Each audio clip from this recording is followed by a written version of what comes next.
Hi, welcome to Orchids with Barney. Today I want to show you repotting a Clowesia Rebecca Northern Mikabi, which you can see has been in its winter dormancy. It flowers during the winter.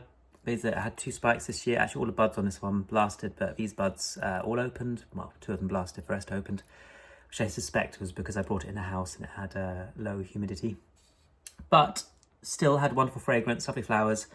First time it's flowered, you can see how much bigger this is the most recent pseudobulb from last summer, and the older pseudobulbs are much smaller. So I'm very pleased with this pseudobulb. Hopefully I'll get maybe 2 growths out of this, which should be brilliant. And I've been waiting to repot it until I can see the new growth appearing, which it is. I don't know if you can just see, maybe if I move this out of the way, you can just see it down there, that little green new shoot. So I can't see anything on the other side of the plant, but what I don't want obviously is the new growth to be just here. I'm filling up this section of the pot where I've got this whole empty space, and then the pseudobulb might get squished against the edge. So it is good to repot them anyway every year. I'm growing it in rockwool and just hydroleca clay balls. So this is an inorganic mix, so it'll never break down over time.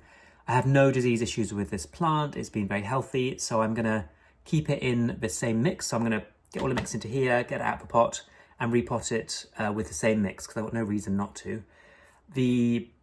What I did is I've soaked I've given it a bit of a water just to loosen up any of the roots that might be adhering to the side of the pot. So they're slightly easier to get off because some of the old roots might have some level of activity in them. So I'm just going to use the outside of this old spoon. You could use a knife. I'm just going to go around to get any roots off so it'll come out more easily.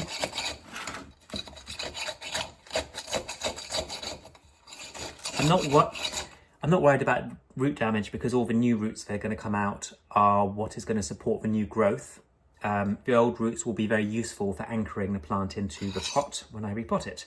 So I'm going to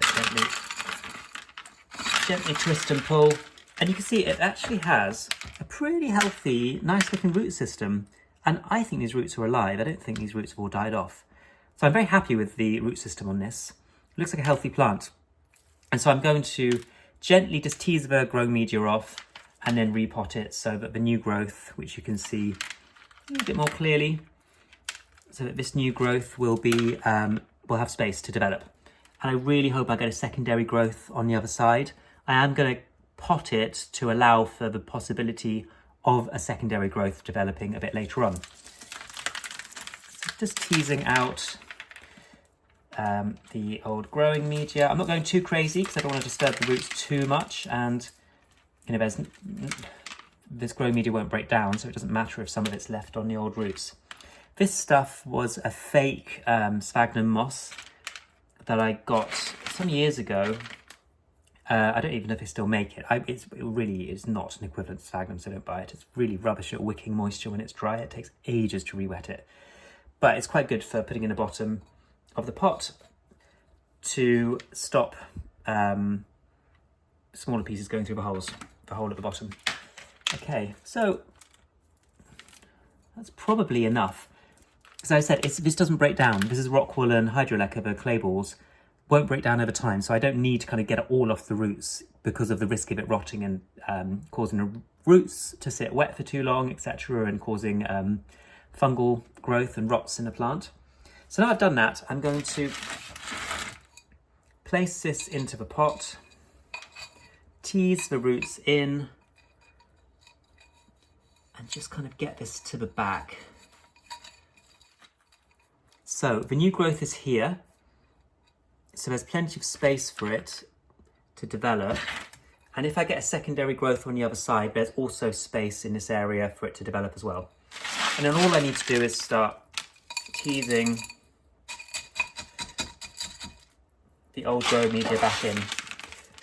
And I tend to sort of put it in, tamp it down a little bit, put more in, tamp it down, so you settle it in amongst the roots. It doesn't matter if you kind of squish the roots a bit to the back because it's the new roots that are going to come out the base of this growth which matter. Now, I watered this because I wanted the roots to be a bit more pliable Normally you wouldn't water this at all until the new growth is a bit taller and there's your roots coming out the bottom.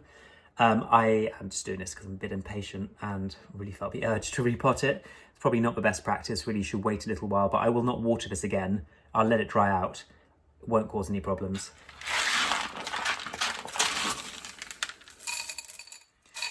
I will start rewatering again when this growth is a few inches taller, well, it's a few inches tall, and by which point there will be roots coming out the bottom. So your cue is really just waiting till the new growth is the right size to water it, start watering. I'm going to try and raise it up a little bit higher this time.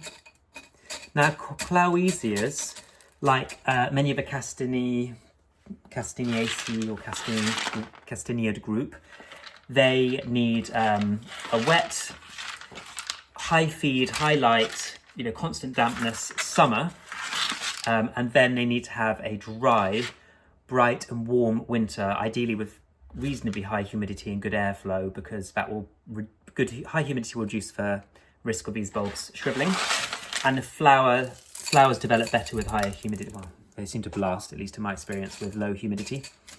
So I should have really kept it in my grow tent until it was fully in bloom, and then maybe brought it in the house, and the flower life might have been a bit shorter, but the bud blast wouldn't have happened. Okay, nearly there.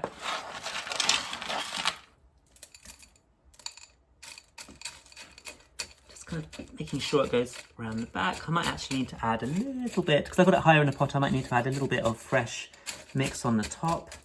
I'm not cramming it in too tight, so compact it, just kind of consolidate.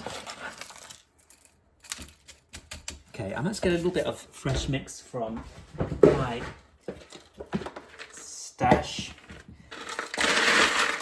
So this is my little mix of rockwool and hydroleca that I keep ready for repotting.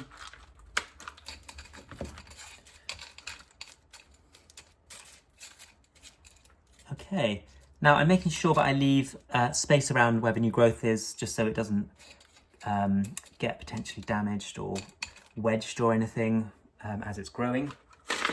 Will do. And that's it. So you can see plenty of space here for the new growth. If another growth develops on this side, there is some space here. I could have maybe twisted it a bit more, but I think this is okay. And so I'm hoping I'll get another growth equal to this size next year. Big leafy growth is going to develop from this. I'm going to keep it watered, fed in bright light and warm all summer long. Then when you get to the fall, the autumn, the leaves they will start turning yellow. That's your signal to reduce watering. You can reduce feed, and you keep them warm, keep them bright, and then the leaves will all turn yellow and fall off. And you reduce watering and then you keep it bone dry all the way through winter. It flowers from leafless pseudobulbs in the winter, right in sort of January, February-ish time is when the flowers open. So really it's great because there's no leaves, nothing. It's just a pseudobulb and flowers, which is pretty unusual. And, for orchids in general. And then it will produce these growths in the spring, hopefully too, I hope. And then you'll get, more flowers each year. So that's this is Clowesia Rebecca Northern Mikabi. Has really nice soft pink flowers with an amazing fragrance, which is really the reason why I grow it. And as it matures and becomes bigger, with more pseudobulbs, it will produce multiple flower spikes from each pseudobulb. So you get a much kind of greater display all the way around, a really wonderful fragrance. And I hope slightly longer flower spikes as well. Sort of cascade over the edge a little bit, but I'm very happy with the health and vigour of this plant, and hopefully we'll have a great growing season ahead. So that's me repotting Clowesia. This is Orchids with Barney. I hope this video has been useful. Thanks for watching. Happy growing.